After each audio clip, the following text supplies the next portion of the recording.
안녕하세요, 여러분. 네, 이번에 자기 표현하기라는 주제로 우리 학생들하고 마이크로러닝에서 함께한 휴머니티 교양대학의 정지혜 교수입니다. 네, 제가 이번에 두 가지 주제를 준비를 했는데요. 네, 요 자기 표현하기 주제는 제가 상담하고 수업에서 우리 학생들을 만나면 대인관계 어려움도 많이 표현하지만 특히 그 안에서 갈등도 많이 겪고 그런데 어떻게 나를 표현해야 될지 모르겠어요 라는 얘기를 많이 해주셔가지고 이 주제를 정했고 저에게 주어진 시간이 굉장히 짧기 때문에 빠른 시간에 우리 학생들하고 이 주제에 대해서 나눠보도록 하겠습니다. 이걸 좀 밑으로 내릴게요, 여러분.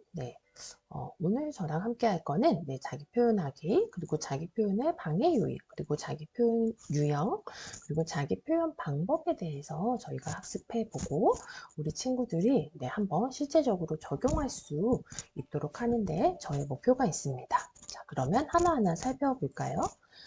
자기 표현이라는 거는 내 의사를 상대방한테 어떻게 말하느냐죠. 그런데 실제 많은 친구들이 관계에서 이걸 어떻게 해야 되지? 어려움을 겪기도 하고 오해를 받기도 하고 하지만 관계라는 것은 우리 친구들이 태어나면서부터 부모님하고의 관계도 시작되고 이후에 또래 관계 그리고 대학에 와서는 선후배 간의 관계, 교수와의 관계, 학교 교직원하고의 관계 그리고 이후에도 다양한 관계가 펼쳐질 것이고 그 안에서 나를 표현한다는 것은 정말 필요한 부분 같아요. 그래서 여러분의 자기 표현 수준은 현재 어떠신지 한번 짐작을 한번 해보시겠어요, 여러분? 잠시 떠올려 볼까요? 두 경우로 제가 나눌 수 있겠다라는 생각이 들었는데요. 첫 번째는 나는 잘 모르지만 인간관계에서 나의 의견만을 주장하며 고집을 부리지는 않는지, 나는 내 의견을 잘 말한다고 생각했는데 상대는 의견이 다를 수 있겠죠. 자, 두 번째, 이 경우가 정말 제가 상담에서 많이 만났는데요. 타인을 배려하느라 항상 참기만 해서 약간 속이 한국인이 가지고 있다라는 화병처럼 속이 아프지는 않은지 거의 이 두 경우로 나눠지지 않을까 싶어요, 여러분. 자, 그러면 하나하나 좀 더 자세하게 살펴볼까요? 우리는 다양한 상황에서 자기 표현을 요구받게 돼요. 풍미 있게 상대방한테 요청할 수도 있고 거절을 할 수도 있죠. 하지만 거절을 못하는 경우가 정말 많죠. 저부터도 굉장히 힘든 부분인데 어려워요, 여러분. 그리고 예의 있게 충고하는 것과 비평 또는 비판을 겸허하게 상처받겠잖아요. 그래서 상처받기 때문에 또 너무 놀래가지고 내 얘기를 잘 못하는데 이때도 의사를 표명하는 거. 이때 적절한 주장 행동, 자기 표현을 펼치지 못하였을 경우에 따르는 불이익 또는 심리적인 스트레스가 계속해서 나를 갖다가 힘들게 하기 때문에 앞으로의 궁극적으로 인간관계도 해치기 때문에 적절한 주장 행동이 우리는 필요한 부분이에요. 다들 이해가 되시죠, 여러분? 그래서 자기 표현이 필요한 경우에는 세 가지로 들 수가 있는데 세 가지 다 어렵죠. 특히 가까운 내가 정말 좋아하는 친구, 뭐 부모님의 부탁 이랬을 때 정말 나랑 친하기 때문에 우리는 거절하는 게 더 어렵기도 하고요. 상처받으면 어떡하지? 내가 이렇게 말해서 괜히 나를 이렇게 보는 거 아니야? 그런 것 때문에 내가 하다가 내가 힘들어지죠. 그리고 두 번째는 뭐 예를 들어서 부모님하고 진로 문제로 갈등이 있을 때 부모님 의견에 따르라고 하는 거는 내가 하고자 하는 게 아니기 때문에 우리 친구들이 그것을 따랐을 때 여러분이 불리하게, 불합리하게 되는 거죠. 하지만 부모님도 설득하면서 어떻게 내 의사 표현을 할 수 있는지도 굉장히 중요한 문제죠. 그리고 세 번째, 예를 들어서 뭐 동아리나 학생회 이런 데서 나만 의견이 다른 거예요. 그런데 내가 다르다고 해서 민주결로 사실은 다수의 의견이 맞다라는 게 아니라 이때도 내 의사표현은 사실은 그러니까는 의사표현을 했을 때 내 의사표현이 이루어진다라는 생각이 아니라 아무 표현도 못하고 그대로 다수의 의견을 따랐을 때 우리는 약간 조직에 대한 신뢰, 내 의견을 얘기 못했다는 그런 나에 대한 약간은 자기 비하 이런 것 때문에 결국 역시나 그 집단에서 도태될 수 있어요, 여러분. 그래서 우리는 더 가까운 관계일수록 나를 위해서 나를 표현할 필요가 있어요. 자, 볼게요. 그래서 우리는 어떤 상황에서 누구와 어떤 이야기를 하는가에 따라서 매우 조심스럽게 민감하게 대처해야 할 때가 있죠. 뭐 친구 관계, 부모 관계, 교수님하고의 관계에서 표현하는 거 우리 친구들이 다 다르시잖아요. 하지만 앞서도 말했듯이 상대방이 나의 의사를 지금 당장 수렴하지 못하더라도 서로 간의 이해를 돕게 하기 위해서 우리는 자기 표현이 꼭 필요해요. 만약에 수렴되지 않을 것 같다라고 해서 앞서서 말한 것처럼 부모님하고의 진로 갈등이 있는 경우에 내가 내 얘기를 하지 않으면 어떻게 될 것 같아요, 여러분? 그 인간관계는 부모님하고의 갈등은 그 해결이 되지 않기 때문에 계속해서 사이가 멀어지고 불평, 불만, 부정적인 감정이 쌓일 수밖에 없는 거죠. 이거는 친구와의 관계도 마찬가지죠. 그래서 참다가 우리는 단절이라는 것을 선택할 수가 있게 되거든요. 그래서 자기 표현에 한번 방해 요인을 볼게요. 자기 표현이 왜 필요한지는 우리 친구들이 충분히 아셨죠? 네, 첫 번째는 방해 요인으로는 불안이 있어요. 느껴지시지 않을까 싶어요. 네, 이거를 내가 자기 표현을 했을 때 안 좋은 결과가 일어날 거야. 안 좋은 일어날 거야. 네, 하지만 어느 정도의 불안은 네, 우리를 약간 앞서 나가게 하는, 걸어 나가게 하는 원동력도 되고 삶을 신중하게 임하게 하기 때문에 어느 정도의 적절한 불안은 괜찮아요, 여러분. 하지만 너무 과도한 불안, 불안 때문에 오히려 나를 해치는 불안은 오히려 나한테 안 좋은 거죠. 예를 들어서 제가 사례를 가지고 왔는데요. 과거 발표를 자신감 있게 잘하던 상황이었는데도 또래에게 시기와 질투로 인한 따돌림으로 비슷한 상황에서 동일한 결과가 유발될까 봐 나는 잘했어요. 그리고 사실은 또 내가 주장한 바에 대하여 누군가에게 부정적인 평가를 받는 상황을 반복적으로 경험하였다면 네, 이것도 우리한테는 공포심이 학습되어 불안이 굉장히 높겠죠. 그래서 또 이거를 하면 나는 부정적인 결과를 받을 거야 이런 것 때문에 네, 약간은 자기 표현을 꺼리게 되기도 해요. 그래서 내가 정말 의사표현을 할 때 망설이는 이유가 무엇인지 내가 의사표현을 했을 때 그게 어떠한 결과가 초래될 것 같은지 우리 친구들이 한번 생각해 보는 게 필요할 것 같아요. 살짝 생각을 해 보시고, 네. 저도 하나 빠졌는데, 저도 잘 못하는 걸 생각하니까 떠올려지는 게, 내가 이 얘기를 하면 저 상대가 나를 나쁘게 볼 거야. 우리는 또 이런 병이 있다라고 해요. 착한 아이 컴플렉스. 네. 그래서는 나는 다 괜찮은 사람이어야 되고, 그렇기 때문에 내가 나를 해쳐가면서 자기 표현을 못하는 거죠. 자, 두 번째는 비합리적인 신념인데요.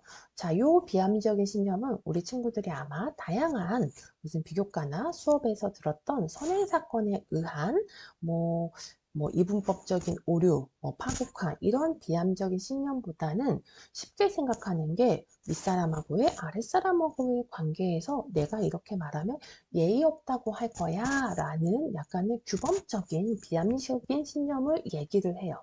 그래서 보시면 예전에 윗사람이 얘기를 할 때 관계에 대한 대처 방식이나 요구되는 태도가 여전히 과거의 도덕 기준이나 논리로서 정당한 주장성을 억압하게 하기 때문에 이렇게 말을 하면 교수님한테 내가 점수를 나쁘게 받지 않을까? 실제 제 수업에서 저는 우리 학생들이 편안하게 이야기를 할 수 있도록 하는데 많은 친구들이 이 얘기를 하면 교수님이 나쁘게 보지 않을까? 네, 이렇게 얘기를 하기도 하고요.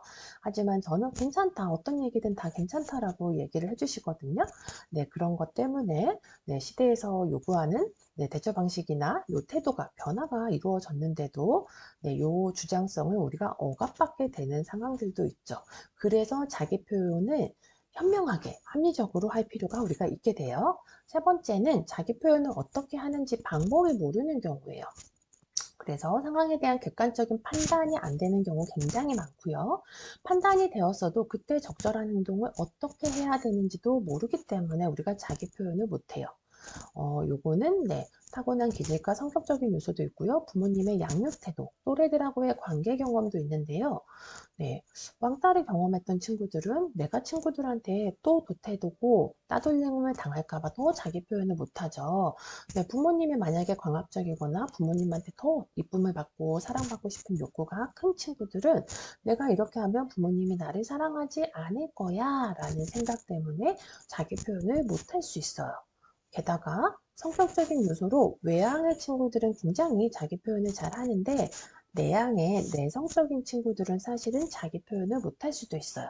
그래서 제가 여기 사례를 가지고 왔는데 내향적인 경우에는 제한적인 관계 때문에 협소하고 이 경험이 많지 않기 때문에 왜곡된 판단을 할 수가 있겠죠. 외향적이고 신중하지 못한 사람은 앞서서 제가 두 가지로 거의 자기 표현이 나타날 거라고 했잖아요. 그렇기 때문에 공격적으로 표현을 할 수가 있어요. 이해가 되시죠? 그래서 상황에 대한 적절한 주장 행동을 하지 못할 때에는 우리가 필요한 거는 빠르게 연습을 통해서 약간 자각을 하고 동시에 내가 한 실수나 오판단을 인정하고 상대에게 양해를 구하고 적절한 반응으로 교정하는 것이 여러분 필요해요. 자, 그러면 우리는 우리 친구들이 어떠한 자기 표현을 하고 있는지 세 가지 유형에 대해서 살펴볼게요. 네, 첫 번째는 소극적 자기 표현이에요. 상대방을 너무 배려한 나머지 자신이 나타내고자 하는 말을 충분히 표현하지 못하여 자신의 권리나 인격에 손해를 가져오는 거죠. 내 인생의 주인은 나고 내가 우선 있어야지 남을 돌볼 수가 있는데 타인만 챙기다가 내가 손해보는 경우예요. 그래서 자신을 억압하는 형태로 상대방이 나의 어려움이나 손해를 알아차리지 못하게 만드는 상황을 내가 연출한 거예요, 여러분. 하지만 우리는 상대방을 탓하죠. 그로 인해서 반복된 손해 상황에 노출돼서 결국 나를 소진시키고 결국 내가 계속 지치기 때문에 궁극적으로 관계를 해치게 돼요. 많은 친구들이 아마 네, 나는 상대를 배려한다고 한 건데 라고 생각을 아마 하실 텐데 오히려 이 경우에는 나를 배려하지 못했기 때문에 결국에는 관계가 단절되면 상대도 배려하지 못하게 되는 거겠죠. 두 번째는 공격적인 자기 표현인데요. 네, 나는 잘한다고 생각할 거예요. 하지만 자신의 욕구, 감정, 생각 등을 표현하되 상대방의 인격과 권리를 배려하지 않고 피해를 주기 때문에 네, 나의 권리만 챙기고 타인의 권리는 존중하지 않아요. 이 경우에도 결국 타인이 떠나게 돼서 관계는 단절되겠죠. 그래서 만약에 공격적 자기 표현을 했던 친구들이라면 평소 자신의 생각이나 감정에 솔직하고 있는 그대로 표현을 잘하는 것이 꼭 적절한 자기 표현이라고 생각하기 쉬운데 한번 내가 정말 잘하고 있는지 타인의 권리를 존중했는지 살펴볼 필요가 있을 것 같아요. 세 번째는 가장 좋은 주장적 자기 표현이에요. 강압적이지도 않고 마음이 열려서 쉽게 배려하는 것도 물러서는 것도 아닌 의연하게 담담하게 자기 의사와 감정을 표현하는 행동이에요. 그래서 주장적 자기 표현의 핵심은 중요한 건데 자신을 억압해서 그냥 꽁하게 부정적인 정서를 유발하지 않는 거고 네, 타인의 위치나 타인도 존중해 주는 거예요. 나와의 관계 여부로 인해서 위축되지 않게 의사를 전달하는 거예요. 그래서 자신의 권리도 침해하지 않고 네, 공격적이어서 타인의 권리도 침해하지 않는 방법이에요. 자, 우리는 이 주장적 자기 표현 방법에 대해서 마지막으로 배워보도록 하겠습니다, 여러분. 자, 적절한 주장적 자기 표현을 하기 위해서는 상황에 맞는 주장 행동 전략이 필요한데요. 자, 그러면 우리 친구들이 첫 번째 상황을 잘 이해하셔야겠죠. 그래서 나의 감정을 일단은 그 상황에서 내가 어떻게 느끼고 있는지 감정을 표현하고 이야기해도 될까 하고 대화를 요청하는 거예요. 그리고 두 번째는 자, 요 두 번째 과정이 저는 굉장히 중요한데요. 상대방을 고려하지 않으면 이거는 공격적 자기 표현으로 보일 수도 있어요. 그래서 상대방을 고려한 의사 표현임을 네, 무조건 전달을 먼저 해야 돼요. 이때가 사실 억울한 감정이 쌓여 있으면 네 탓이야, 네 탓이야 라고 할 수가 있는데 자, 첫 번째 나의 감정을 표현하는 거에서도 네가 잘못했어가 아니라 내가 약간 불안해서 내가 염려가 돼서 내가 걱정이 돼서 하고 내가 중심이고 너도 이랬을 것 같아 라고 상대방을 존중하고 그런 다음에 상대방이 그러면 내 감정이 보이고 아 나도 존중해줬네 라는 생각이 들기 때문에 그 다음에 구체적이고 명료하게 의사표현하는 거예요. 자, 볼게요. 그래서 구체적으로 첫 번째, 여러분의 감정을 자각하여 표현하는 것이 필요하고 내가 느낀 감정을 표현하는 것은 상대방에게 이야기하고자 하는 나의 의도를 이해할 수 있도록 도와줘요. 그래서 뭐뭐에 대해서 나는 조금 우려가 돼. 그래서 이거에 대해서 감정 꼭 표현해 주셔야 돼요. 이야기를 했으면 하는데 괜찮을까? 먼저 대화도 해도 괜찮겠냐고 물어보는 거예요. 자, 두 번째, 제가 중요하다고 했죠. 네, 상대방이 그러니까 내가 전달하고자 하는 게 독단적인 의사가 아니라 너를 생각했어. 네가 그동안 해온 것을 보면 이때 칭찬 조금 해주면 좋겠죠. 정말 애쓴 것 같다. 그런데 내 생각에는 이렇게 이렇게 하는 것이 좀 더 나은 선택이 될 것이라는 생각이 들어서 말씀을 드립니다 하고 상대방의 입장을 무조건 긍정적으로 존중을 해 주시고요. 마지막에 어물쩍 얼버무리면 상대방은 또 몰라요. 그래서 구체적으로 나는 뭐뭐 할 때 하지 않고 뭐뭐 하기를 바래 라고 얘기한다든지, 자, 요게 조금 공격적으로 느껴져서 못하는 친구들이 있을 거예요. 그럼 또 한 번 우리는 나는 뭐뭐 하기 때문에 감정 표현해 주세요. 그런 다음에 나는 뭐뭐이 아니라 뭐뭐 해야 한다고 생각해 라고 하면 그래도 우리가 자기 표현을 잘 하실 수 있게 돼요. 다시 한번 볼까요? 감정 표현, 의사, 요청, 상대방 존중, 그런 다음에 구체적인 나를 표현하는 거예요. 세 가지 여러분 이해가 되셨나요? 그래서 주장적 자기 표현을 한다고 해도 상대방한테 내 요청이 묵살될 수 있어요, 여러분. 하지만 내가 이거를 안 한다라는 것은 내가 나를 버리는 거예요. 내가 의사 표현을 조금씩 하면 이게 상대방한테 축적돼서 아, 얘 이런 애구나 하고 점점 알게 되거든요. 그래서 당장의 결과를 생각하지 말고 나의 약간 권리, 상대방의 존중을 위해서 우리는 주장적 행동을 계속해서 해서 관계 개선을 할 필요가 있는 것 같아요. 16분이 돼버렸는데요. 네, 우리 친구들이 이 영상을 들으시고 내가 지금 당장 해볼 수 있는 자기 표현은 무엇이 있는지, 과거에 억울했던 상황, 대상에게 한번 지금 그냥 그 대상한테 못하더라도 이 수업에서 이 마이크로 러닝에서 배운 거를 한번 해보시면 굉장히 도움이 되지 않을까 싶어요.